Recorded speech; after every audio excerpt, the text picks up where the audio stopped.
আরে বেটা সমস্যা নাই, তুই মোক বন্ধুই ভাব। তাইলে বন্ধু একটা বিড়িতে খাই। তো গাইস, এখন আমি আপনাদের দেখাবো আমরা কিভাবে ভিডিও মেক করি এবং শুটিং সময় কতটা এনজয় করি।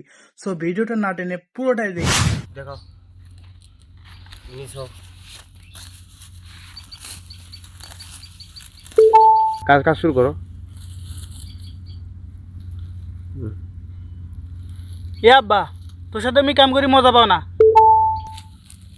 কেন রে বেটা, মজা পাইস নে কে? কেন রে বেটা, কি হয়েছে? বন্ধুদের সাথে কাম করলে নানান ধরনের গল্প হয়, কিন্তু তোর সাথে তো হয় না। আরে বেটা সমস্যা নাই, তুই মোক বন্ধুই ভাব। রে, হুম। তাইলে বন্ধু একটা বিড়িতে খাই।